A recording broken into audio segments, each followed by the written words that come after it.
আজকের গল্প চিন্ময় নূর রচিত চৈত্র শেষে শ্রাবণধারা।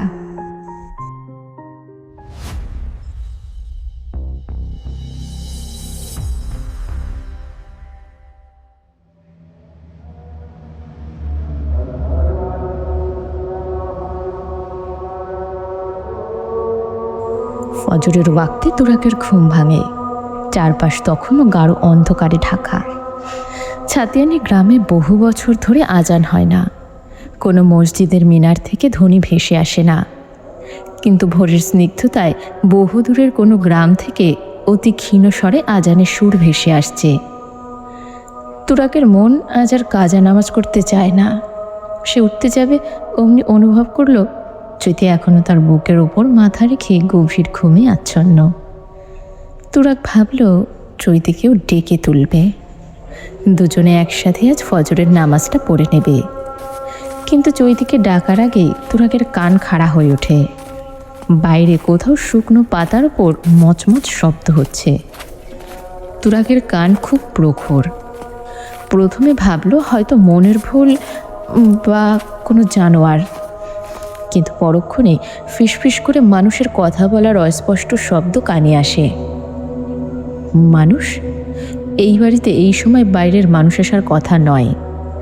তুরাক তড়িৎ গতিতে চৈতিকে নিজের বুক থেকে আলাদা করে বিছানায় শুইয়ে দেয়। স্পর্শের পরিবর্তনে চৈতির ঘুমটা কিছুটা পাতলা হয়ে আসে। সে অস্ফুট স্বরে কিছু একটা বলতে চায়, কিন্তু তুরাক তখন দরজার দিকে এগিয়ে গেছে। তুরাক দরজা খুলে বাইরে বেরিয়ে আসে। ভোরের কুয়াশাচ্ছন্ন উঠোনে ঠান্ডা বাতাস বইছে। অন্ধকারের মধ্যে কয়েকটা ছায়া নড়াচড়া করছে। ৮-১০ জন লোক সামনে এগিয়ে যাচ্ছে। লোকগুলোর হাতের ভারী বস্তুটা টেনে হিঁচড়ে নিয়ে যাওয়ার দৃশ্যটা তুরাকের মস্তিষ্কে বৈদ্যুতিক ঝটকার মতো লাগে। সে নিজের চোখকে বিশ্বাস করতে পারছে না। ক্ষণিকের জন্য মনে হয় সবটাই হয়তো ঘুমের ঘোরে দেখা কোনো দুঃস্বপ্ন, কিন্তু বুকের ভেতর ধকধকানি জানান দেয় সবই বাস্তব। সে অতি দ্রুত পায়ের জুতো জোড়া গলিয়ে ছায়ার মতো নিঃশব্দে তাদের পিছু নেয়। জঙ্গলের গহীনে যতই পা বাড়াচ্ছে, তুরাক ততই বিস্ময় বিমূঢ় হয়ে পড়ছে। এই বাড়ির সামনে এত এত ঘন অরণ্য কবে জাগলো? লতা গুল্ম আর আকাশ ছোঁয়া গাছগুলো দিনের আলোকেও প্রবেশ করতে দিচ্ছে না। লোকগুলো এগোতে এগোতে একটা পোড়া দালানের সামনে গিয়ে থমকে দাঁড়ায়। তুরাগের হৃৎপিণ্ডটা এক মুহূর্তের জন্য স্পন্দন হারিয়ে ফেলে। দীর্ঘ ২ দশক পর সে আবার এই অভিশপ্ত ভিটের সামনে দাঁড়িয়ে। স্মৃতির পাতা হাতটালে ২০ বছর আগের দিনটা ঝাপসাভাবে ভেসে আসে। উৎসবের সাজে সাজানো ছিল এই বাড়ি। খাবারের গন্ধে মোমো করছিল চারপাশ। কোনো এক বিয়ের বর্ণিল আয়োজন চলছিল তখন, কিন্তু শুভক্ষণ আর পূর্ণতা পায়নি। এক অন্ধকার রাতে রহস্যময় আগুনের লেলিহান শিখা কনেসহ পুরো বংশের অস্তিত্ব জীবন্ত পুড়িয়ে ছাই করে দেয়। সেই থেকে এইবারে শ্মশান হয়ে পড়ে আছে। তুরাকের কণ্ঠনালী শুকিয়ে কাঠ হয়ে আসে। ২০ বছর আগের লেলিহান আগুনের উত্তাপ আর মানুষের বুক ফাটা আর্তনাদ আজও এই দেওয়ালে দেওয়ালে প্রতিধ্বনিত হচ্ছে। হঠাৎ তুরাগের মাথার ভেতর অসহ্য যন্ত্রণা শুরু হয়, যেন কেউ সহস্র হাতুড়ি দিয়ে মস্তিষ্কের কোষগুলো পিটিয়ে তছনছ করছে। শরীরের ভারসাম্য রাখা তার জন্য দুঃসাধ্য হয়ে ওঠে। অন্ধকারের বুক চিরে কোনো এক ভারী বস্তু সজোরে তুরাগের মাথায় আঘাত আনে। যন্ত্রণায় কুঁকড়ে গিয়ে সে পেছনে ফেরার চেষ্টা করলেও দ্বিতীয় আঘাতটা ঠেকানোর মতো শক্তি তার ছিল না। চোখের সামনে সব ঝাপসা হয়ে আসে। চারপাশের জঙ্গল আর পোড়া দালানটা বন বন করে ঘুরতে থাকে। দাঁড়িয়ে থাকার শেষ সামর্থ্যটুকু তুরাক হারিয়ে ফেলে। প্রবল শূন্যতা গ্রাস করে তাকে, আর সে সজোরে মাটির ওপর লুটিয়ে পড়ে। চৈতি বিছানার একপাশে হাতড়ে দেখল জায়গাটা একদম হিমশীতল। তার মানে তুরাক যে উঠেছে আর ফেরেনি। তুরাক তো এত ভোরে ওঠে না। বড় জোর ফজরের সময়টুকু দূরগ্রামের আজানের ধ্বনিতে একটু নড়াচড়া করে। চৈতির মনটা বারবার কু ডাক দিচ্ছে। একবার ভাবল তুরাগের নাম ধরে ডাক দেবে, কিন্তু সংকোচে জিহ্বা জড়িয়ে আসে। তুরাককে সে কোনোদিন নাম ধরে সম্বোধন করেনি। তার মা একবার বলেছিল, স্বামীর নাম মুখে নিতে নেই, এতে স্বামীর অমঙ্গল হয়। চৈতি এসব বিশ্বাস করে না, কিন্তু আবার ভয়ও হয়। চৈতি ভাবে নিজেই একবার দেখে আসবে তুরাগ কই গিয়েছে। বিছানা ছেড়ে নামতে মাথাটা সজোরে চক্কর দিয়ে উঠল তার। ঘরের দেওয়াল জাপটে ধরে নিজেকে কোনো মতে সামলে নিল চৈতি। শরীরের অবস্থা যে খুব একটা সুবিধাজনক নয় সেটা সে টের পাচ্ছে, কিন্তু মনের ভেতর দলা পাকিয়ে আসা অশান্তিটা শারীরিক যন্ত্রণার চেয়েও প্রবল। সে ধীরে টলমল পায়ে উঠোনে বেরিয়ে আসে। উঠোনে পা রাখতে সে দেখল আলো বেগম আর জাফর আলী খুব দ্রুত পায়ে বাড়ির পেছনের দিকে ছুটছেন। তাদের দেখে চৈতি কাপা গলায় ডাক দিল, দাদি। ডাকটা কর্ণগোচর হতেই জাফর আলী আর আলো বেগম দুজনেই দাঁড়ালেন। জাফর আলীর মুখটা মেঘের মতো গম্ভীর হলেও আলো বেগম পেছনে ফিরে চৈতির দিকে তাকিয়ে খুব মায়াবী আর মধুমাখা এক চিলতে হাসি দিলেন। তার গলার স্বর যেন কানে মধু ঢেলে দেয়। তিনি বললেন, কি রে দাদু ভাই, এত তাড়াতাড়ি ঘুম থেকে উঠলি যে? শরীরটা কি আবার খারাপ লাগছে? চৈতি কয়েক পা এগিয়ে এলো। সে লক্ষ্য করলো আলো বেগমের হাতে একটা পুরনো হারিকেন। যদিও ভোরের আলো ফুটতে শুরু করেছে, সে আমতা আমতা করে জিজ্ঞেস করল, দাদি, ওনাকে দেখেছেন? সকাল থেকে কই যে গিয়েছে? আলো বেগম এগিয়ে এসে চৈতির মাথায় হাত রাখে। এই দিকেই হবে, তুই চিন্তা করিস না, শরীর আরও খারাপ হয়ে যাবে। তুই আরও একটু ঘুমা, আমি এসে নাস্তা দিব। চৈতির মনটা উত্তরে কেন জানি সায় দিচ্ছে না। তার বারবার খালি তুরাগের কথাই মনে পড়ছে। তুরাগের দেখা না পেলে সে শান্তি পাবে না। তবুও আলো বেগমের কথা মতো সে ঘরে ফিরে আসে, কিন্তু তাও তার অশান্তই লাগছে। ভোর পেরিয়ে সকাল, সকাল গড়িয়ে দুপুর অপেক্ষা এক দীর্ঘ প্রহরে গিয়ে ঠেকেছে। পরন্ত বিকেলের ম্লান আলোটুকু নিভে চারপাশ অন্ধকারে ছেয়ে গেলেও তুরাগের কোনো হদিশ নেই। চৈতির বুকের ভেতরটা পাথরের মতো ভারী। তুরাগ তাকে না বলে কোথাও পা বাড়ানোর মানুষ নয়। চৈতির মনের গহীনে অশুভ শঙ্কা বেঁধেছে। তুরাগ নিশ্চিত বড় কোনো বিপদে বন্দী। আলো বেগম সকাল থেকে মিথ্যে সান্ত্বনার জালে তাকে আটকে রেখেছে। তার মতে অসুস্থতার কারণে চৈতি অতিরিক্ত দুশ্চিন্তা করছে। কিন্তু সন্ধ্যার গাঢ় আধার নামার পর চৈতি আর ঘরে বসে থাকতে নারাজ। আলো বেগম অন্য কাজে ব্যস্ত হতেই সে চুপি চুপি অন্তর্মহল থেকে বাইরে ঘুটঘুটে অন্ধকার, হাতে একটা হারিকেন নিয়ে সে দিশেহারা হয়ে দাঁড়ায়। এই অতল কালিমার মাঝে সে কোথায় খুঁজবে তার মানুষটাকে? হঠাৎ তার দৃষ্টি স্থির হয় সামনের গহীন জঙ্গলের দিকে। তোরাকে আগে বেশ কয়েকবার এই বনের আশেপাশে দেখা গেছে। মনের ভেতর তীব্র টান অনুভব হয় চৈতির। একবার কি ভেতরে উকি দেবে? বিষাক্ত সাপ বা বন্য প্রাণীর ভয় শরীর শিউরে উঠলেও তুরাগের প্রতি ভালোবাসা আজ সব শঙ্কার চেয়েও প্রবল। চৈতি নিজের মনের ডাকটাই শোনে। হ্যারিকেন হাতে সে জঙ্গলের গভীরে পা বাড়ায়। সে যত ভেতরে ঢোকে অরণ্য তত নিবিড় আর রহস্যময় হয়ে ওঠে। ঝিঝি পোকার ডাক আর শুকনো পাতার মচমচ শব্দে চারপাশ ভৌতিক রূপ ধারণ করেছে। বেশ কিছুটা পথ অতিক্রমের পর ঝোপঝাড়ের আড়ালে আলোর আভা দৃশ্যমান হয়। সামনে একটা দালান। অন্ধকারে বাড়িটার অবয়ব খুবই ভয়ঙ্কর। আশ্চর্যের বিষয়, এই ধ্বংসস্তূপের ভেতর থেকে দুটো ঘরের আলো বাইরে ঠিকরে আসছে। চৈতি বুকের ধকধকানি চেপে অতি সন্তর্পণে সামনে এগোয়। বাড়ির একদম কাছে পৌঁছতে কানে আশ্রে পড়ে করুণ ধ্বনি, মেয়েদের কুমড়ে মরা কান্নার আওয়াজ। এই গভীর নির্জন বনে এমন বিলাপ শুনে চৈতির সারা শরীর হিম হয়ে আসে। ভীতি সামনে সে কান্নার উৎস অনুসরণ করতে থাকে। প্রতিটি পদক্ষেপ অতি সাবধানে। ঘরগুলোর জানালা নেই, শুধু জীর্ণ দেওয়ালের ফাটল। কেউ যাতে তাকে দেখে না ফেলে সেজন্য চৈতি হারিকেনের আলোটা একদম নিভিয়ে দেয়।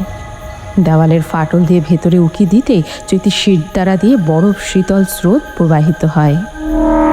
চৈতি নিজের চিৎকার আটকে রাখার নিমিত্তে দুই হাতে মুখ শক্ত করে চেপে ধরে। হৃৎপিণ্ড পাঁজরের হাড় চিরে বেরিয়ে আসার জন্য ছটফট করছে। ঘরের ভেতর টিমটিনে আলোয় দৃশ্যগুলো দুঃস্বপ্নের চেয়েও ভয়ঙ্কর। ঘরের এক কোণে 5 থেকে 6 জন তরুণী জড়ো হয়ে বসা, প্রত্যেকের মুখ কাপড় দিয়ে বাঁধা আর হাত পা শিকল দিয়ে আটকানো। তাদের জীর্ণ দশা আর বিভীষিকা আরও স্পষ্ট হয় যখন নজরে পড়ে 2-3টা মেয়ের শরীর অনাগত কোনো প্রাণের ভারে অস্বাভাবিক। এই গহীন অরণ্যে এমন পৈশাচিকতা কোনো সুস্থ মস্তিষ্কের পক্ষে মেনে নেওয়া অসম্ভব। চৈতি আর দেখার শক্তি হারিয়ে ফেলছে। শরীর তার এমনিতেই প্রচণ্ড দুর্বল, তার উপর মস্তিষ্কের ভেতর হাজারো চিন্তা বিষাক্ত সাপের মতো দংশন করছে। তুরাগ কোথায়? তুরাগ তো তার জীবনে সাধারণ কোনো মানব নয়। প্রথম দিন থেকে সে চৈতির জীবনের সুপারম্যান। বিপদের প্রতিটা মুহূর্তে তুরাগ ছায়ার মতো পাশে থেকে সব ধ্বংসের হাত থেকে তাকে রক্ষা করেছে। অথচ আজ চরম প্রয়োজনের মুহূর্তে তুরাগই নিপাত্তা। চৈতি অনুভব করে তার সমস্ত শক্তি নিঃশেষিত প্রায়। পায়ের নিচের মাটি যেন সরে যাচ্ছে। আর অল্প কিছুক্ষণ, তারপরে হয়তো চেতনা হারিয়ে এই অন্ধকারে লুটিয়ে পড়বে। 2 চোখ বেয়ে নোনা জল গড়িয়ে পড়ছে। তুরাগের সঙ্গে হয়তো আর কোনো দিন দেখা হওয়ার সম্ভাবনা নেই। তুরাগকে যে তার এক বিশেষ বার্তা দেওয়ার ছিল। শরীরের বর্তমান অবস্থা যে পরিবর্তনের সংকেত দিচ্ছে সে টের পাচ্ছে। গোপন সুখের খবরটা অজানাই রয়ে গেল। চৈতি অস্ফুট স্বরে বিড়বিড় করে ওঠে, আমার সুপারম্যান কোথায় আপনি? আপনার রাজকন্যা যে আর পারছে না। বাঁচাতে আসবেন না তাকে? বুকে জড়িয়ে নিয়ে বলবেন না আই লাভ ইউ? চৈতির শরীর আর বিন্দুমাত্র সায় দিচ্ছে না। প্রতিটি অঙ্গ প্রত্যঙ্গ অবশ হয়ে আসছে। কিন্তু মনের ভেতরের জেদ তুরাগকে খুঁজে পাওয়ায় মরিয়ায় আকুতি তাকে আরও একবার উঠে দাঁড়ানোর শক্তি যোগায়। দেওয়ালে হাত ঠেকিয়ে দাঁতে দাঁত চেপে সে টলমল পায়ে উঠে দাঁড়ায়। পাশের ঘরে একবার উকি দেওয়ার প্রয়োজন। দেওয়াল ধরে অতি কষ্টে মাত্র 2 পা অগ্রসর হওয়া, কিন্তু শরীর আর সায় দেয়নি। অন্ধকার চোখের সামনে নেমে আসে চৈতির। মাথার ভেতরটা বনবন করে ঘুরছে। তার পায়ের নিচের পৃথিবীটা হঠাৎ উল্টে গেছে। শরীরের সমস্ত নিয়ন্ত্রণ বিচ্ছিন্ন। কোনো শব্দ করার বা নিজেকে সামলে নেওয়ার বিন্দুমাত্র সুযোগ তার নেই। আধারে ঢাকা জঙ্গলে লুটিয়ে পড়ে চৈতি। হাতের হারিকেনটা পাশেই পড়ে গিয়ে নির্বাপিত, আর সাথে নিভে যায় চৈতির শেষ সচেতন চেষ্টাটুকু। ঘরের ভেতর থেকে ভেসে আসা করুণ কান্নার শব্দ আর বনের বাতাসের হাহাকার ছাড়া সেখানে আর কেউ নেই তার অসহায় শরীরটাকে আঁকলে রাখার জন্য। আচ্ছা, চৈতির সুপারম্যান কি জানতে পারবে তার রাজকন্যা আজ এক গহীন অন্ধকারের অতলে হারিয়ে যাচ্ছে? সে কি কোনোভাবে টের পাবে যে তার হৃদস্পন্দন যার জন্য ব্যাকুল, সে মানুষটা আজ কত কাছে থেকেও কত দূরে পড়ে আছে? পরের দিন দুপুর। সূর্যের প্রখর আলো জীর্ণ দালানের ফাটল দিয়ে ভেতরে এসে পড়েছে, কিন্তু আলোয় কোনো স্বস্তি নেই। দীর্ঘ সময় অচেতন থাকার পর যখন চৈতির জ্ঞান ফেরে, চোখের পাতা মেলতেই তার পুরো পৃথিবীটা দুলে ওঠে। ঝাপসা চোখে সে অনুভব করে তার শরীরটা শক্ত কোনো মেঝের ওপর পড়ে আছে। সচেতনতা বাড়ার সাথে সাথে সে বুঝতে পারে তার হাত এবং পা মোটা দড়ি দিয়ে বাঁধা, এমনকি মুখটাও এক টুকরো নোংরা কাপড় দিয়ে কষে আটা। শরীরের প্রতিটি জয়েন্টে হাজারো সূচ ফোটানোর মতো তীব্র যন্ত্রণা। সামান্য নড়ার চেষ্টা করতেই অসহ্য ব্যথায় পুরো শরীর কুঁকড়ে যায়। মনে হয় হাড়গুলো বুঝি চূর্ণ বিচূর্ণ হয়ে যাবে।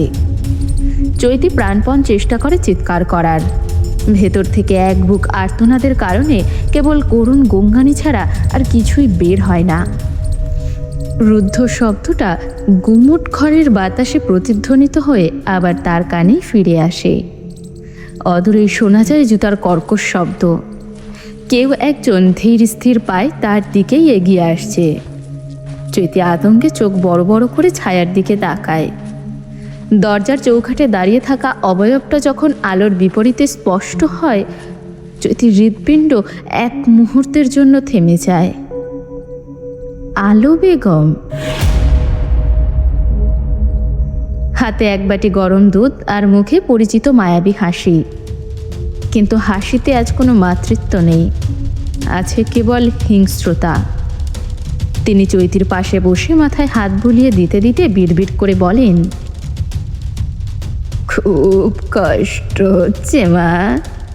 কি দরকার ছিল ঘর থেকে বেরিয়ে স্বামীকে খোঁজার? শান্তিতে ঘরে থাকলে তো আর এই দৃশ্য দেখতে হতো না। চৈতি ছটফট করে কিছু বলার চেষ্টা করে, কিন্তু মুখ বাঁধা থাকায় কেবল অস্ফুট গঙ্গানি ছাড়া আর কিছুই বের হয় না। তার চোখ দিয়ে অঝরে জল পড়ছে। আলো বেগম একটু ঝুঁকে চৈতির কপালে হাত রেখে ঠান্ডা গলায় বলেন, যে স্বামীর জন্য এত দূর ছুটে আসলি, তার সাথে কথা বলবি না? শেষবারের মতো দেখা করবি না? চৈতি এবার ফুপিয়ে কেঁদে ওঠে। তার মানে তুরাগ এখানেই আছে? কেমন আছে লোকটা? বেঁচে আছে তো? আলো বেগম দরজার দিকে তাকিয়ে ডাক দিলেন, জহির, ও জহির। ছুটে আসে জহির। লোকটাকে দেখেই যদি অবাক হয়ে যায়। এই জহিরকে সে বহুবার কিয়ামের সাথে দেখেছে। কিয়ামের মতো প্রভাবশালী মানুষের ডান হাত এই শয়তানের আস্তানায় কি করছে? আলো বেগম জহিরের দিকে তাকিয়ে শান্ত গলায় আদেশ দেন,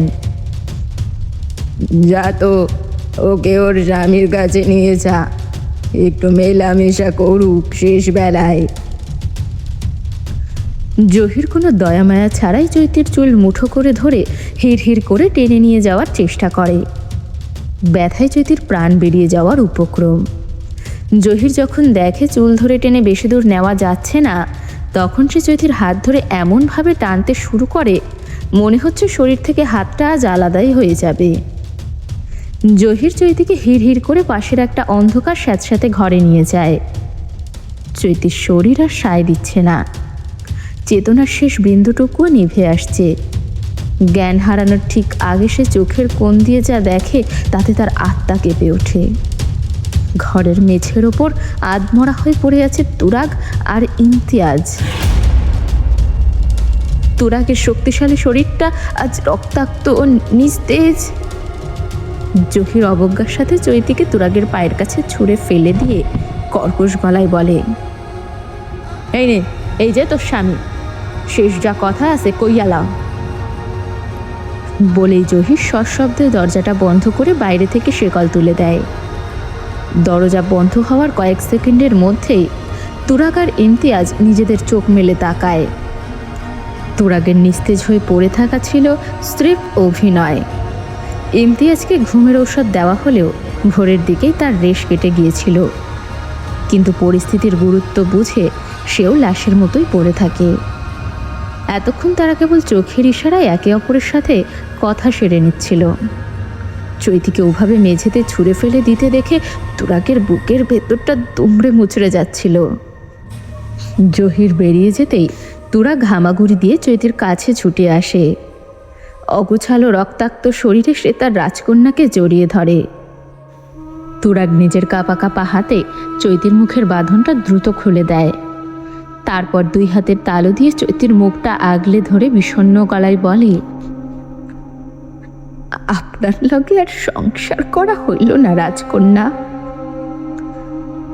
তুরাগের কণ্ঠস্বর কানে যেতেই চৈতির অবশ হয়ে আসা শরীরে যেন প্রাণের সঞ্চার হয়। অর্ধচ্ছন্ন চৈতন্যে সে নিজেকে কিছুটা সামলে নেয়। তুরাগের রক্তাক্ত মুখটার দিকে তাকিয়ে সে কান্নায় ভেঙে পড়ে। ফোপাতে ফোপাতে বলে, আমি ভেবেছিলাম আপনাকে আর কোনোদিন দেখতে পাবো না। তুরাগ চৈতিকে বুকের সাথে আরো মিশিয়ে জড়িয়ে ধরে। নিজের শরীরের ক্ষত ছাপিয়ে এখন তার হৃদয় চৈতিকে হারানোর ভয় প্রবলভাবে বিরাজমান। সে ফিসফিস করে বলে, এই তো আমি আপনার সামনেই আছি, কিন্তু আপনি এখানে এলেন কিভাবে রাজকন্যা? চৈতি ডুকরে কেঁদে উঠে তুরাগের রক্তমাখা শার্টে নিজের নাক মুছে নেয়। তার কণ্ঠস্বর তখনও কান্নায় বুজে আসছে। আপনাকে সকাল থেকে কোথাও খুঁজে পাচ্ছিলাম না, কেউ কোনো খবরও দিতে পারছিল না। আলু বেগম বারবার ঘরে থাকতে বললেও মন মানছিল না। তাই আপনাকে খুঁজতে আসছিলাম, কিন্তু জঙ্গলের ভিতর ঢুকে যখন মেয়েদের কান্নার আওয়াজ শুনলাম, তখন এদিকে এসে সব দৃশ্য সচক্ষে দেখার পর আমার শরীর আর সায় দেয়নি। ওখানে মাথা ঘুরিয়ে পড়ে গেছিলাম। তারপর থেকে এখন পর্যন্ত আর কিছুই মনে নেই আমার। ইমতিয়াজ গলা ঝাড়া দিয়ে একটু বিরক্ত মিশ্রিত স্বরে বলে, ভাই অ্যানি, আমিও আসি, একটু দূরত্ব বজায় রেখে বস। মরার আগে সিঙ্গেল মানুষদের সামনে রোম্যান্স করিস না। ইমতিয়াজের কথায় তুরাগ বিন্দুমাত্র লজ্জিত নয়, উল্টো চৈতিকে আরও শক্ত করে নিজের সঙ্গে জড়িয়ে ধরে। তুরাগের মুখে তখন এক চিলতে বাঁকা হাসি। সে টিপ্পনি কেটে জিজ্ঞেস করে, তো পাগলের ডাক্তার, তুই এনে কি করিস? এই গুহায় মরতে আসলি কেন? ইমতিয়াজ লজ্জায় চোখ নিচু করে উত্তর দেয়, ওয়াশরুমে যাওয়ার সময় খালা আর খালুকে কেমন জানি চোরের মতো এদিকে আসতে দেখেছিলাম। সন্দেহ হওয়ায় পিছু নিয়েছিলাম। তারপর কি হয়েছে মনে নাই, সোজা এই ঘরে আবিষ্কার করলাম নিজেকে। তুরাগ একটা দীর্ঘশ্বাস ফেলে অবজ্ঞার সুরে টিপ্পনি কাটে, মনে থাকবে কেমনে? সারাদিন পাগলের সঙ্গে থাকতে থাকতে তোর নিজেরও মতিভ্রম হয়েছে। ইমতিয়াজ চোখ গরম করে তুরাগকে তুচ্ছ তাচ্ছিল্য করে কিছু বলতে চাইলেও চৈতির মুখের দিকে তাকিয়ে নিজের কথা গিলে ফেলে। জীবনের এই শেষ মুহূর্তে এসে সে আর তুরাগের পুরনো পর্দা ফাঁস করতে নারাজ। না হলে সে এখনই বলে দিত যে এই তুরাগও টানা 2 বছর মানসিক ভারসাম্য হারিয়ে পাগল হয়ে তারই কাছে চিকিৎসা নিয়েছে। ইমতিয়াজ কিছু বলতে যাওয়ার আগেই সশব্দে দরজা খুলে যায়। আকস্মিক শব্দে ইমতিয়াজ আর তুরাগ চরমভাবে চমকে ওঠে। বিপদের এই মুহূর্তে শরীরের প্রতিটি স্নায়ু সতর্ক হলেও তুরাগ নড়ার বিন্দুমাত্র সুযোগ পায় না, কারণ চৈতি তুরাগের বুকের ওপর নিরাপদ আশ্রয় খুঁজে নিয়ে গভীর ঘুমে তলিয়ে গেছে। দীর্ঘ সময় মানসিক ধকল আর শারীরিক যন্ত্রণার পর তুরাগের বুকের উষ্ণতা তাকে অঘোষিত শান্তির রাজ্যে নিয়ে গেছে। দরজার চৌকাঠে একটা ছায়া দৃশ্যমান। জহির এক হাতে হারিকেন আর অন্য হাতে চকচকে ধারালো অস্ত্র নিয়ে স্থিরভাবে দাঁড়িয়ে। হারিকেনের কম্পমান আলোয় তার মুখটা কোনো নরপিশাচের মতো ভয়ঙ্কর দেখাচ্ছে। সে ঘরের ভেতর এক পা বাড়াতেই ইমতিয়াজ নিজের শ্বাস বন্ধ করে ফেলে। জহির কর্কশ গলায় বিড়বিড় করে ওঠে, মরার আগে দেহি মহাব্বত উতলায় পড়তেছে। তুরাগের হাতের শিরাগুলো ফুলে ওঠে। বুকের ওপর ঘুমন্ত চৈতিকে একটুও নাড়া না দিয়ে সে কেবল চোখ দিয়েই জহিরকে ভস্ম করার মতো এক দৃষ্টিতে তাকায়। ইমতিয়াজ জহিরের অস্ত্রের দিকে তাকিয়ে ঢোক গিলে বলল, ভাই, এইটা দিয়ে মারবেন আমাদের? জহির চোখ লাল করে তাকায় ইমতিয়াজের দিকে। ইমতিয়াজ ভয় ঢোক গিলে আবারও বলে, না মানে আমি বলছিলাম কি, আমি তো খালার ছোট বোনের ছেলে, আমাকে কি একটু শাস্তি দিয়ে ছেড়ে দেওয়া যায় না? আর তুরাগ আমার বন্ধু, সেই হিসেবে ওকে, আর তুরাগের বউ হিসেবে তুরাগের বউকে। জহির গর্জে ওঠে, আর একটা কথা বললে এক্ষুনি বলি দিয়ে দিব। বলির কথা শুনে তুরাগ ভুরু কুঁচকে বলে, সারা জীবন দেখছি ছাগল বলি দেয়, আমাদের কি ছাগলের মতো লাগে? জহির আগে ফুঁসতে ফুঁসতে এক পা সামনে এগোয়। তার চোখ মুখ দেখে মনে হচ্ছিল সে এখনই তুরাগ বা ইমতিয়াজের ওপর ঝাঁপিয়ে পড়বে, কিন্তু আরও এক পা এগোতে নিলেই বাইরে থেকে ধমকের সুরে আলো বেগম আর জাফর আলী চিৎকার করে ওঠেন, দাঁড়া! জহির স্থির হয়ে দাঁড়িয়ে গেল। আলো বেগম হাতে একটা টকটকে লাল শাড়ি নিয়ে ধীর পায়ে ঘরের ভেতর ঢুকলেন। তার পেছনে জমের মতো গম্ভীর মুখে জাফর আলীও এসে দাঁড়ালেন। আলো বেগমের তীক্ষ্ণ আর কর্কশ কণ্ঠস্বরের ধাক্কায় চৈতির ঘুম ভেঙে যায়। চোখ মেলে সে যখন এই ভয়াবহ পরিবেশটা দেখে, আতঙ্কে সে আরও শক্ত করে তুরাগকে জড়িয়ে ধরে তার বুকের ভেতর মুখ লুকায়। আলো বেগম চৈতি আর তুরাগের এই অসহায় অবস্থার দিকে তাকিয়ে একটা শীতল হাসি দিলেন। চৈতির কাছে সবসময় এই মানুষটাকে খুব আপন মনে হতো, কিন্তু আজ এই মুহূর্তে আলো বেগমের হাসিটা তার কাছে পৃথিবীর সবচেয়ে বীভৎস আর বিকৃত মনে হলো। আলো বেগম আর জাফর আলী পাশাপাশি দুটো কাঠের চেয়ারে এসে বসলেন। আলো বেগম হাতের লাল শাড়িটা নিজের কোলের উপর রেখে তুরাগ, চৈতি আর ইমতিয়াজের দিকে এক এক করে তাকালেন। তারপর খুব শান্ত গলায় বললেন, তোদের দুজনকে কিছু করার পরিকল্পনা আমার ছিল না। আর ইমতিয়াজ, তুই তো বাড়ির ছেলে, তোকে মারার বিন্দুমাত্র ইচ্ছে আমার ছিল না। কিন্তু কি আর করার, আজ পূর্ণিমার এই মহেন্দ্রক্ষণে তিনি স্বয়ং তোদের তিনজনের রক্ত চেয়েছেন। আর তিনি যখন আমার কাছে কিছু চান, তখন আমি না দিয়ে থাকতে পারি না। জাফর আলী পাশ থেকে যান্ত্রিকভাবে মাথা নেড়ে সায় দিলেন। ইমতিয়াজ বরাবরই একটু বিচিত্র স্বভাবের। সে মনে প্রাণে ভাগ্য বিশ্বাসী।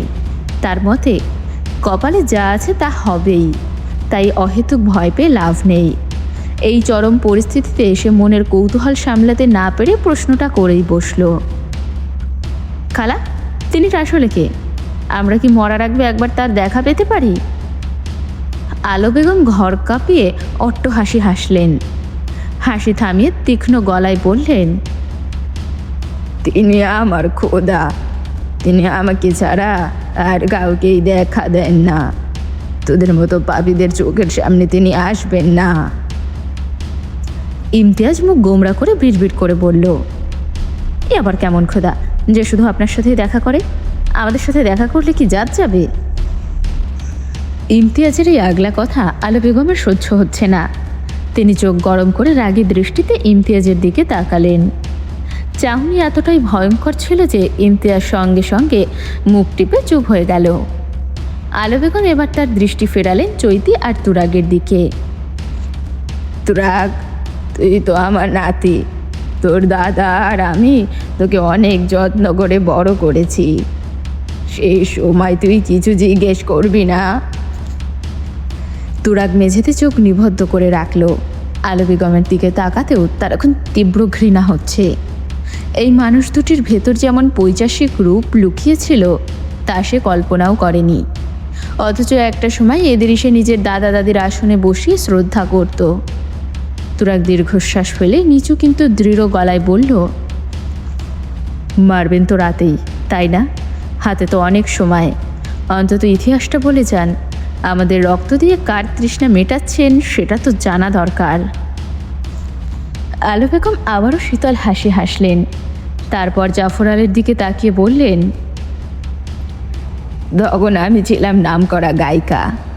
গ্রামে গ্রামে ঘুরে গান করাই ছিল আমার নেশা আর পেশা। আমার সাথে ছায়ার মতো থাকতেন আমার আব্বা।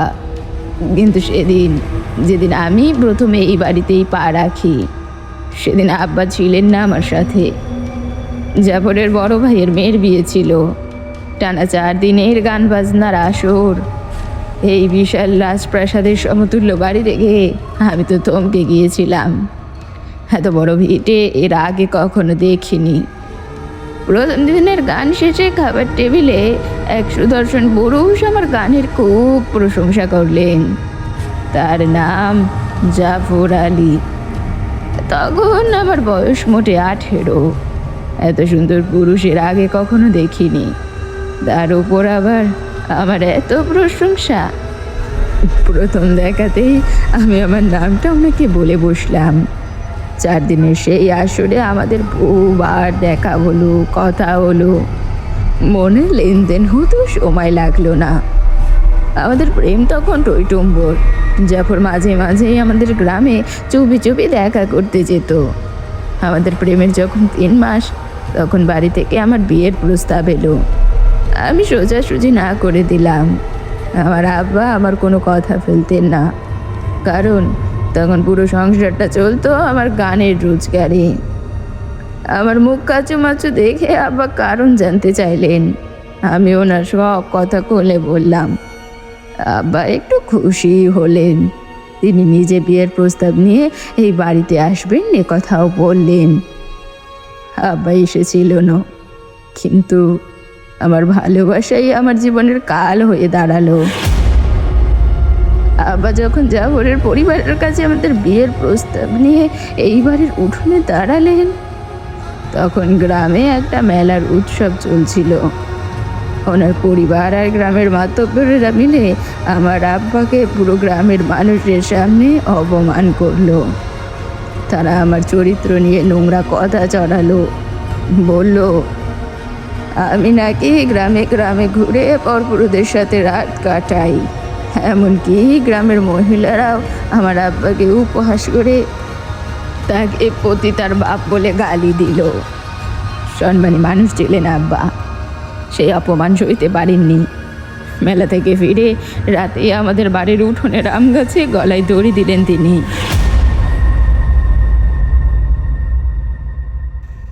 কথাগুলো বলে একটু থামলেন আলো বেগম। দীর্ঘশ্বাস ফেলে তিনি আবার বলতে শুরু করলেন,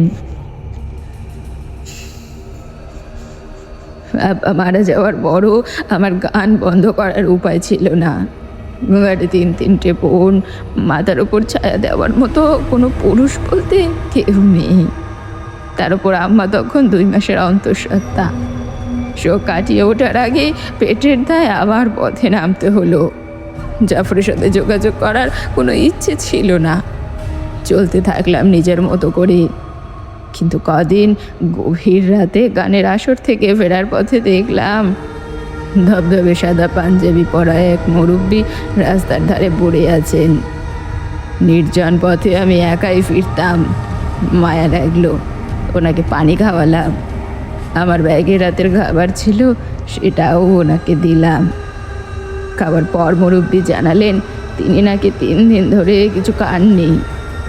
খুব খুশি হয়ে আমাকে একটা ঠিকানা দিয়ে বললেন সেখানে যেতে। আমি প্রথমে না করলেও তিনি আমার চোখের দিকে তাকিয়ে বললেন সেখানে গেলে আমি যা চাইবো তাই পাইবো। এমনকি আমার আব্বার খুনিদের শাস্তি দিতেও তিনি সাহায্য করবেন, আর জাফরকেও আমার কাছে এনে দেবেন। আমি শিউরে উঠলাম। আমার মনের কথা তিনি জানলেন কি করে? কিন্তু কিছু বলার আগেই দেখলাম চোখের পলকে লোকটা কুয়াশার মতো গায়েব হয়ে গেছে। ভয় কাঁপতে কাঁপতে দোয়া পড়তে পড়তে বাড়ি ফিরলাম।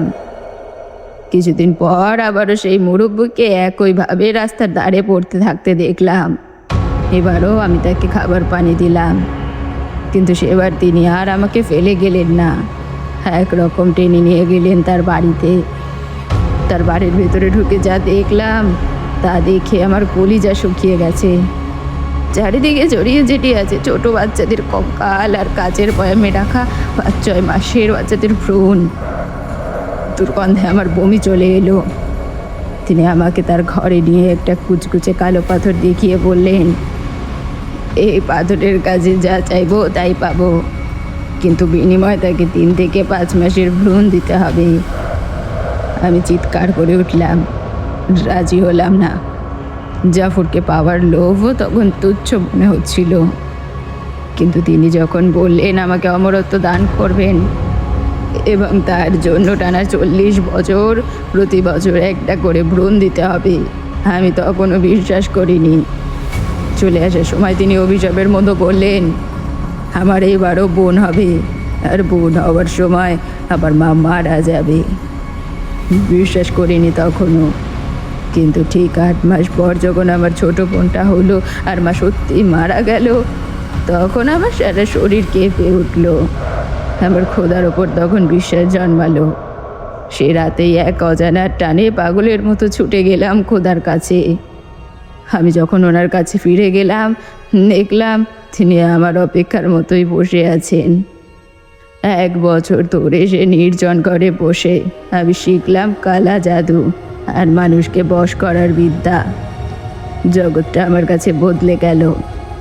সব কিছু শেখার পর আমার প্রথম লক্ষ্য ছিল এই বড় বাড়ি। আমার সাথে তখন রক্ত পিপাসু পালিত জিন। চোখের পলকে জাফরের পুরো পরিবারকে বশ করলাম। যারা এক সময় আমার আব্বাকে পতিতার মেয়ে বলে তাড়িয়ে দিয়েছিল, তারাই ধুমধাম করে আমার আর জাফরের বিয়ে দিল। আমি প্রতিশোধ আর অমরত্বের নেশায় বুঁদ হয়ে গেলাম। পুরো গ্রামকে হাতের মুঠোয় আনলাম, কিন্তু বিপত্তি বাঁধল ওই শাহ বংশকে নিয়ে। তারা ছিল বড্ড ধার্মিক, তাদের ওপর আমার জাদু কাজ করতো না, কিন্তু আমি দমে যাইনি। অমরত্বের প্রথম শর্ত ছিল নিজের ভ্রূণ দেওয়া। 9 বছরে 7 বার গর্ভবতী হলাম, আর 7টা ভ্রূণ তুলে দিলাম আমার খোদার হাতে, কিন্তু তাতেও হচ্ছিল না। আমার খোদা চাইলেন এক রাতে একটা পুরো পরিবারের পোড়া মাংস। সুযোগ এলো জাফরের বড় ভাইয়ের মেয়ের বিয়ের সময়। বাড়ির সবাই যখন উৎসবে মত্ত, তখনই আমি লাগিয়ে দিলাম আগুন। ঘরবাড়ি জ্বলছে, মানুষগুলো আর্তনাদ করছে, আর লেলিহান শিখার মাঝে আমি লাশের শরীর থেকে মাংস কেটে আলাদা করছিলাম। পুরো গ্রাম তখন আমার বশে, তাই কেউ আগুন নেভাতে আসেনি, কিন্তু ভোরবেলায় সব কেটে দিল ওই তুরাগ। কথাটা বলে আলো বেগম তুরাগের দিকে এমনভাবে তাকালেন যেন সুযোগ পেলে এখনই তাকে ছিঁড়ে ফেলবেন। তুরাগ ছিল জাফরের ভাতিজার বন্ধু। খুব ভোরেও আমাদের বাড়িতে এসেই সব দেখে ফেললো। আমি বিভৎসভাবে লাশের মাংস কাটছি, এই দৃশ্য দেখে ও চিৎকার করে উঠল। ভয় আমার রক্তহীন হয়ে গেল। তোরা যদি কাউকে কিছু বলে দিত, তবে আমার স্বপ্ন এক নিমেষেই ধূলিসাৎ হয়ে যেত। কিন্তু মাস্টার সাহেবের ছেলেকে সরাসরি মারলে গ্রামে হাঙ্গামা হতো, তাই আমি ওকে বেঁধে ফেললাম, আর আমার কালা জাদুর জোরে ওকে চিরতরে বোবা করে দিলাম। ভয় আর জাদুর প্রভাবে 24 ঘন্টার মধ্যে ছেলেটা পাগল হয়ে গেল। সবাই ভাবলো বন্ধুকে হারিয়ে মানসিক ভারসাম্য হারিয়েছে, কিন্তু বছর কয়েক পরই ও সুস্থ হলো। ততদিনে ও সব স্মৃতি হারিয়ে ফেলেছে। তুরাগ বড় হলো, আমাদের সাথে দাদা দাদির পবিত্র সম্পর্ক পাতালো। আমরাও ভাবলাম ওকে বড় কোনো কাজে লাগানো যাবে, কিন্তু তুরাগের বাপ মাস্টার মানুষ। ও ঠিক ওই কিছু একটা টের পেয়ে ছেলেকে শহরে পাঠিয়ে দিল। তুরাগ চলে যাওয়ার পর আমি শাহবাড়ির শেষ চিহ্নটুকুও মুছে ফেললাম। ততদিনে পুরো গ্রাম আমার দাসে পরিণত হয়েছে। গ্রামে কোনো মেয়ে গর্ভবতী হলে তারা নিজেরা এসে আমাকে তাদের ভ্রূণ দিয়ে যায়, নয়তো গ্রামের পুরুষরাই তাদের এনে ধরে আমার বেদিতে বলি দেয়। কিন্তু শুধু ভ্রূণে আমার কাজ হচ্ছিল না, শক্তির তৃষ্ণা আর অমরত্বের লোভ বেড়েই যাচ্ছিল।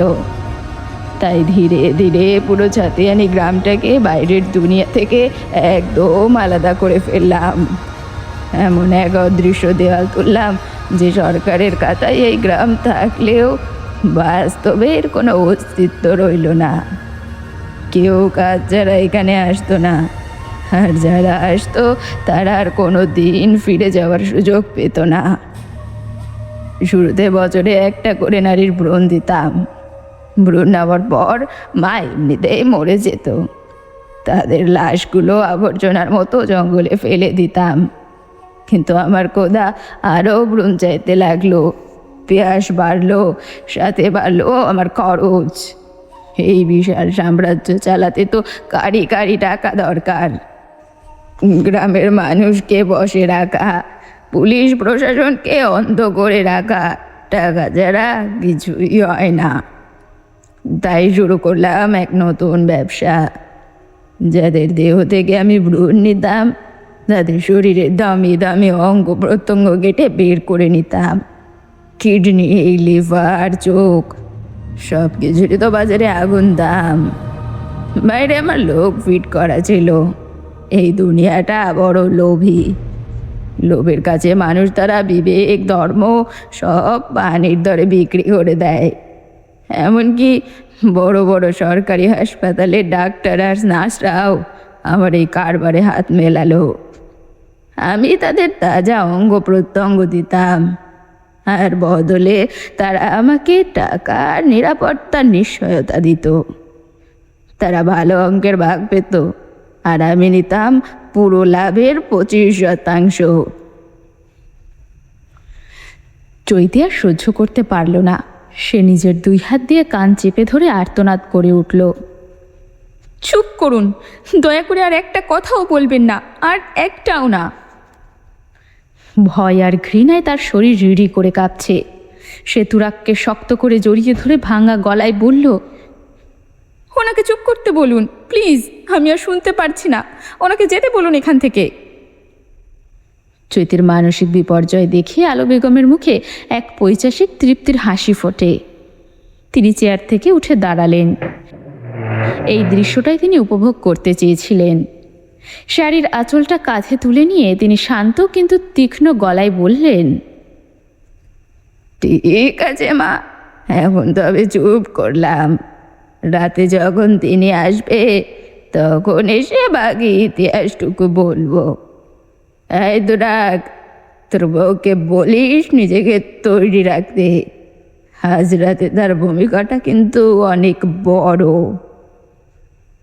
আলো বেগম আর জাফর আলী ধীর পায়ে ঘর থেকে বেরিয়ে গেলেন। জহির বাইরে থেকে আবারও দরজাটা আটকে শিকল তুলে দিল। আলো বেগমরা চলে যাওয়ার কয়েক সেকেন্ডের মধ্যেই চৈতির দম বন্ধ হয়ে আসে। তার পাকস্থলে উল্টে আসছে। অসহ্য বমি ভাব আর শারীরিক যন্ত্রণায় সে নিজেকে আর ধরে রাখতে পারল না। তুরাগের পায়ের কাছে সে সজোরে বমি করে দিল। তার পুরো শরীর ঘামছে, চোখের মণিগুলো ঘোলাটে হয়ে আসছে। সাল 2018। চট্টগ্রাম জেনারেল হাসপাতালের প্রবেশদ্বার দিয়ে 23 বছরের এক তরুণী বেরিয়ে আসে। চোখে মুখে তার স্বর্গীয় আভা। গ্রীষ্মের তপ্ত দুপুরে পিচ ঢালা পথ থেকে আগুনের হলকা বেরোলেও এই তরুণীর ঠোঁটের কোণে লেপ্টে থাকা অমলিন হাসিটা এক পশলা বৃষ্টির মতোই শীতল। একজন নারী যখন প্রথমবার নিজের ভেতরে অন্য এক প্রাণের স্পন্দনের অস্তিত্ব টের পায়, তখন জগতের সব দহন তুচ্ছ হয়ে যায়। সে আজ এক নতুন পরিচয় ভূষিত, সে মা হতে চলেছে। এই সুখবরটা সবার আগে তাকে জানাতে হবে, যে মানুষটা তার পৃথিবীর কেন্দ্রবিন্দু। হাসপাতালের গেট পেরিয়ে সে গাড়ির খোঁজে প্রধান সড়কের দিকে এগোয়। গরমে শরীর সামান্য দুর্বল ঠেকলেও মনের আনন্দ তাকে সামনে টেনে নিয়ে চলেছে। কিন্তু নিয়তি হয়তো আড়ালে দাঁড়িয়ে নিষ্ঠুরতম চালটা চালল। ভিড়ের মধ্যে দ্রুত হাঁটার সময় তার একজনের সঙ্গে ধাক্কা লাগে। সাথে তীরের ফলার মতো তীক্ষ্ণ কিছু একটা হাতে বিঁধে যায়। মেয়েটা সামান্য চমকে উঠলেও বিষয়টাকে গুরুত্ব দেয় না। ভাবল হয়তো ভিড়ের মধ্যে কারো ব্যাগ বা ছাতার ধাতব অংশ লেগে গেছে। আজ তার খুশির দিন। ছোটোখাটো ব্যথায় মনোযোগ দেওয়ার সময় বা ইচ্ছা কোনোটাই তার নেই। কিন্তু মাত্র কয়েক সেকেন্ডের মধ্যে মাথার ভেতরটা তীব্রভাবে চক্কর দিয়ে ওঠে। হাতে বিঁধে যাওয়া জায়গা থেকে শীতল স্রোত তার সারা শরীরে ছড়িয়ে পড়ে। চোখের সামনে ধুলোমাখা শহরটা ধীরে ধীরে ঝাপসা হয়ে আসে। পা দুটো আর ভর সইতে পারছে না। সে শুধু অনুভব করে দুপাশ থেকে শক্ত দুটো হাত তাকে ধরে রেখেছে, কিন্তু দেখল না কিংবা কারা তাকে ধরে নিয়ে যাচ্ছে। ঠিক 2 সপ্তাহ পর লোকালয় থেকে যোজন যোজন দূরে দুনিয়ার সব যোগাযোগ বিচ্ছিন্ন এক অজপাড়াকা থেকে উদ্ধার হয় মেয়েটির পচা গলা লাশ। নদীর এক কোণে পড়ে থাকা দেহটা চেনার উপায়ই নেই, বিকৃত হয়ে গেছে ততদিনে। ভাগ্যের কি নির্মম পরিহাস। সেদিন ইনভেস্টিগেশন অফিসার হিসেবে ঘটনাস্থলে উপস্থিত ছিলেন মেয়েটির স্বামী আরিফ খান। দীর্ঘ 14টা দিন পাগল প্রায় হয়ে যে মানুষটা নিজের স্ত্রীকে খুঁজে বেরিয়েছেন, আজ তার সামনেই পড়ে আছে ভালোবাসার মানুষের নিথর বিভৎস দেহ। এমন পরিস্থিতিতে যে কেউ হয়তো চিৎকার করে আকাশ বাতাস কাঁপিয়ে ফেলত, কিন্তু আরিফ খান সেদিন একটি শব্দও তার মুখ থেকে বের হয় না।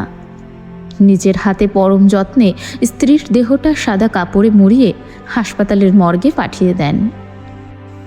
1 সপ্তাহ পর ময়না তদন্তের রিপোর্ট আসে। রিপোর্টটা হাতে নিয়ে আরিফ খানের পায়ের নিচ থেকে মাটি সরে যায়। সেখানে লেখা ছিল তার স্ত্রী 3 মাসের অন্তঃসত্ত্বা ছিলেন। এই ধাক্কা সইতে না পেরে আরিফ খানের শারীরিক ও মানসিক অবস্থা ভেঙে পড়ে।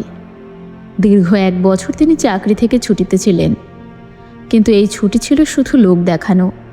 আড়ালে তিনি এক মুহূর্তের জন্য স্থির ছিলেন না। গোপনে চালিয়ে যাচ্ছিলেন নিজের ব্যক্তিগত তদন্ত। আর সেই তদন্তে বেরিয়ে আসে এক হারিম করা তথ্য। আরিফ জানতে পারেন শুধু তার স্ত্রী নয়, গত ৩৫ বছরের বেশি ধরে একইভাবে প্রায় হাজারের বেশি গর্ভবতী মহিলার লাশ পাওয়া গেছে ওই অভিশপ্ত ছাতিয়ানি গ্রামে। অবশেষে শোককে শক্তিতে রূপান্তর করে আরিফ খান আবার কাজে ফিরে আসেন। নিজেই দায়িত্ব নিয়ে কেসটা নিজের হাতে তুলে নেন। কিন্তু সত্যের পথ বড্ড পিচ্ছিল। এরপরও কেটে যায় অনেকগুলো মাস। আরিফ খান এখন অপরাধীদের একদম নিঃশ্বাসের দূরত্বে দাঁড়িয়ে, এতটা কাছে যে চোখ বুজলে তিনি খুনিদের অবয়ব দেখতে পান। কিন্তু অদ্ভুত এক বিড়ম্বনা, শিকার যতটা কাছে আসে শিকারের মনে হয় গন্তব্য বুঝি ততটাই দূরে। যে কুয়াশাচ্ছন্ন রহস্যের জাল তিনি বছরের পর বছর ধরে ছিঁড়ে চলেছেন, তার শেষ সুতোটা আজ তার হাতের মুঠোয়। আর মাত্র কয়েক ঘন্টা। আকাশের নীল রংটুকু মুছে গিয়ে যখন গহীন অন্ধকার নামবে, তখনই শুরু হবে চূড়ান্ত অপারেশন। পুরো ছাতিয়ানি গ্রামকে নিশ্চিদ্রভাবে ঘেরাও করা হবে। পুরো টিম খুব সচেতন, কিন্তু কারো একটা মাত্র ভুলেই চলে যেতে পারে হাজার অফিসারের প্রাণ। অপারেশনের সময় ঘনিয়ে আসে, কিন্তু আরিফ খানের কপালে দুশ্চিন্তার ভাঁজ এখন আরও গভীর। কারণ এই বিপজ্জনক অভিযানে তার সঙ্গে যুক্ত হয়েছে কিয়াম। আইনের ধরাবাঁধা নিয়ম কিংবা প্রোটোকল কোনো কিছুরই তোয়াক্কা সে করে না। উল্টো এক প্রকার দ্রুততার সাথেই আরিফ খানকে হুমকি দিয়ে বসেছে, তাকে এই অভিযানের সাথে না নিলে পুরো কেসটাই নাকি সে ওপর মহল থেকে বন্ধ করে দেবে।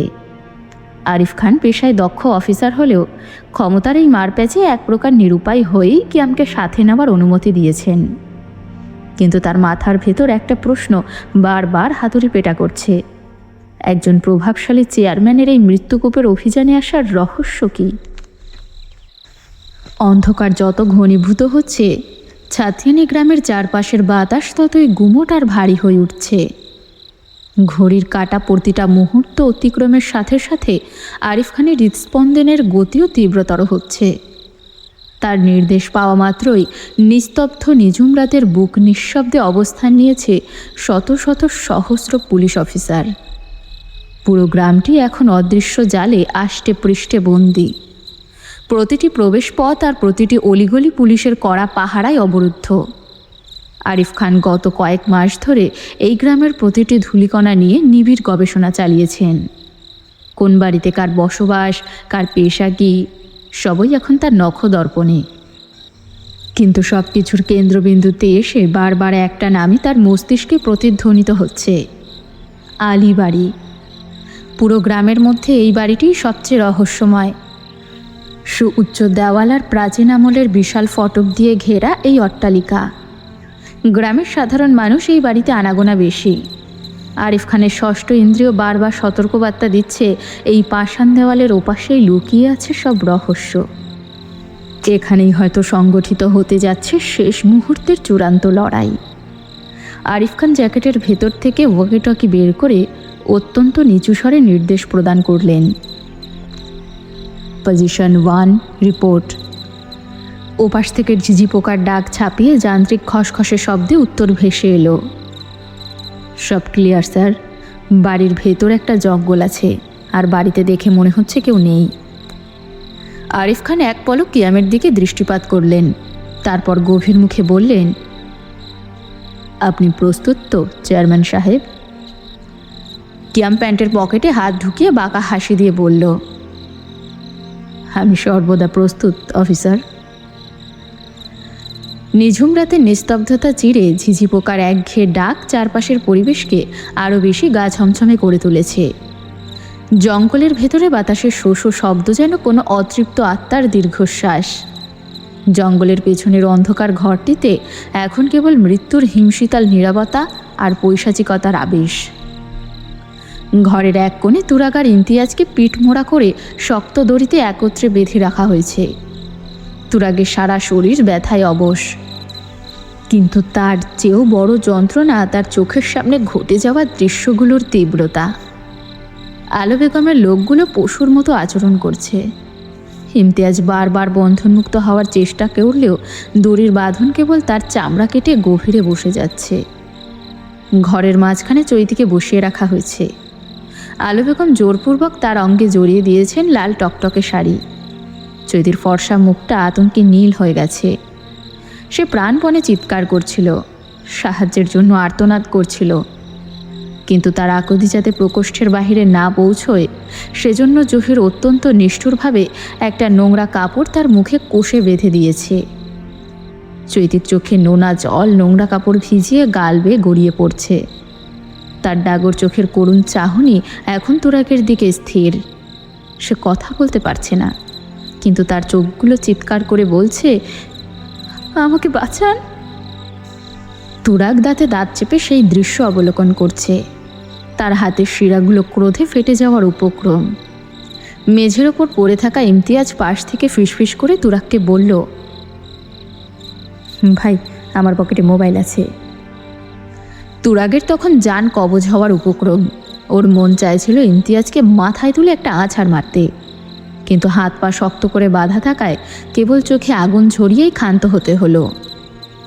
তুরাগ রাগে দাঁত কিরমির করে বলল, একেবারে কবরে গিয়ে বলতি, এত তাড়াতাড়ি বলে ফেললি কেন? আজরাইল আসুক, তার সাথে হ্যান্ডশেক করে মোবাইলটা দিস। ইমতিয়াজ অনেকটা অভিমানী প্রেমিকার মতো মুখ ঘুরিয়ে বিড়বিড় করে বলল, তুই তো তোর বউ নিয়ে ভালোই আছিস এখানে। ইমতিয়াজ সম্পূর্ণ কথা শেষ করার আগেই তুরাগ গর্জে উঠল, ফালতু কথা বন্ধ কর, মোবাইল বের করে যেভাবে হোক আমার হাতে দে। ইমতিয়াজ এবার চরম বিরক্ত হয়ে চেঁচিয়ে উঠল, জি, আমার যে আরো দুটো অদৃশ্য হাত আছে, ওইগুলো দিয়ে এখনই দিচ্ছি। তুরাগ এবার নিজের মেজাজ কিছুটা নিয়ন্ত্রণ করে ইমতিয়াজের দিকে একটু ঝুঁকে এলো। তাদের দুজনের পিঠ একে অপরের সাথে ঠেকানো, তাই হাতের তালু দিয়ে ইমতিয়াজের পকেট স্পর্শ করার একটা ক্ষীণ সুযোগ রয়েছে। তুরাগ ফিসফিস করে বলল, তুই একটু ডান দিকে কাঁথা, আমি হাত দিয়ে তোর পকেট থেকে ফোনটা বের করার চেষ্টা করছি। ইমতিয়াজ যন্ত্রণায় মুখটা বাঁকিয়ে কোনো মতে নিজের শরীরটা একটু ধনুকের মতো বাঁকিয়ে দিল, যাতে তুরাগের হাত পকেট পর্যন্ত পৌঁছতে পারে। তুরাগের হাতের আঙ্গুলগুলো দড়ির ঘর্ষণে ছিলে গিয়ে রক্ত বের হচ্ছে, কিন্তু সেদিকে তার ভ্রুক্ষেপ নেই। তার সমস্ত মনোযোগ এখনোই যন্ত্রটার ওপর। অনেক কসরত আর ঘামের বিনিময়ে অবশেষে ইমতিয়াজের পকেট থেকে মোবাইলটা বের করে আনতে সক্ষম হলো সে। মোবাইলটা কোনো মতে নিজের পায়ের কাছে টেনে নিল তুরাগ। আঙ্গুল দিয়ে কাজ করা অসম্ভব, তাই পায়ের বুড়ো আঙ্গুলের সাহায্যে অতি সাবধানে একটা নাম্বার ডায়াল করলো। প্রথম দুইবার রিং হওয়ার পর ওপাশ থেকে কেউ কল রিসিভ করলো না। তুরাগের কপালে দুশ্চিন্তার ঘাম জমছে। তৃতীয়বার রিং হতেই ওপাশ থেকে কলটা কেটে দেওয়া হলো। ইমতিয়াজ রুদ্ধশ্বাসে সবই দেখছিল। সে ফিসফিস করে জিজ্ঞেস করল, কাকে ফোন দিচ্ছিস? তুরাগ দাঁতে দাঁত চেপে উত্তর দিল, বউয়ের ভাইকে।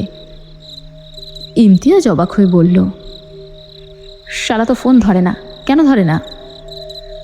তুরাগ এক চরম বিরক্ত মেশানো স্বরে বলল, পিনিক উঠছে শালার। বেঁচে ফিরতে পারলে তোর শালাকে আচ্ছা মতো পিনিকের ঔষধ দিয়ে পিকনিকে পাঠাবো।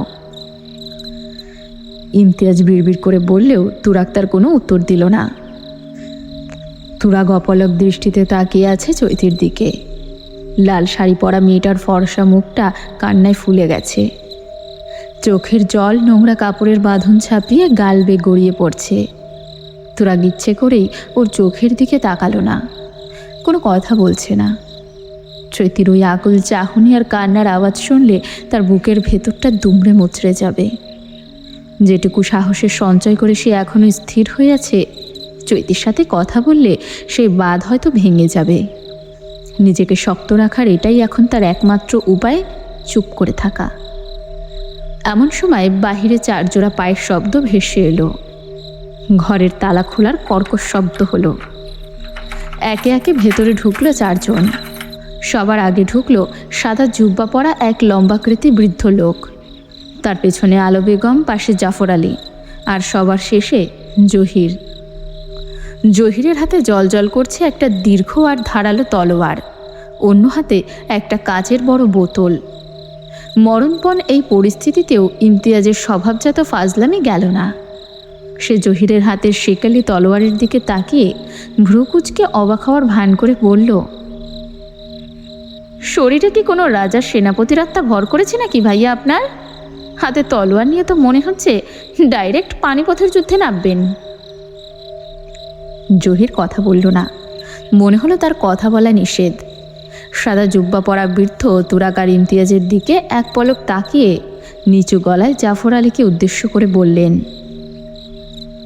সময় হয়েছে, লগ্ন শুরু করো। বৃদ্ধ লোকের লগ্নের কথা শুনে ইমতিয়াজ রীতিমতো আকাশ থেকে পড়ে। সে নিজের আতঙ্ক গোপন করতে আবারও চিরচেনা ঢঙ্গে বলে, কিসের লগ্ন আবার? আমরা কি এখানে বিয়ের পিড়িতে বসেছি নাকি যে লগ্ন ধরে কাজ করতে হবে? সাদা জুব্বা পরিহিত বৃদ্ধ এবার স্থির দৃষ্টিতে ইমতিয়াজের দিকে তাকালেন। তার চোখের মণি দুটো কুচকুচে কালো পাথরের মতো নিশ্চল। তিনি অত্যন্ত গম্ভীর আর হাড়হিম করা গলায় বললেন, তোর জীবনের শেষ লগ্ন। আজ এই মহেন্দ্রক্ষণে তোদের দুইজনের তাজা রক্ত দিয়ে আমি আমার খোদাকে গোসল করাবো। ইমতিয়াজ এবার প্রচণ্ড ভয় পেলেও মুখ বন্ধ রাখতে পারল না। সে একটা শুকনো ঢোক গিলে অত্যন্ত করুণ স্বরে বলল, বলেন কি মুরব্বি, খোদাকে গোসল করাবেন আমাদের রক্ত দিয়ে? আমাদের রক্তে তো এখন আর তেজ নেই। এই ভেজাল আর ফরমালিনযুক্ত খাবার খেতে খেতে আমাদের রক্ত একদম নষ্ট হয়ে গেছে। এই রক্ত দিয়ে গোসল করালে আপনার খোদাই তো অসুস্থ হয়ে পড়বে। ইমতিয়াজ সম্পূর্ণ কথা শেষ করার আগেই বৃদ্ধ বাঘের মতো গর্জে উঠলেন, চুপ কর পাপিষ্ঠ! তার ভয়াবহ ধমকে পুরো ঘরটা যেন কেঁপে উঠল। জহির তার হাতের তরোয়ালটা ইমতিয়াজের গ্রীবামূলের মাত্র এক চুল দূরত্বে এনে রাখল। বৃদ্ধের কপাল রাগে কুঁচকে গেছে। তিনি চিৎকার করে বললেন, তোর ওই অপবিত্র মুখ বন্ধ রাখ। তিনি কোনো খুঁত পছন্দ করেন না। চৈতি আতঙ্কে চোখ বন্ধ করে ফেলেছে। তার শরীর থরথর করে কাঁপছে।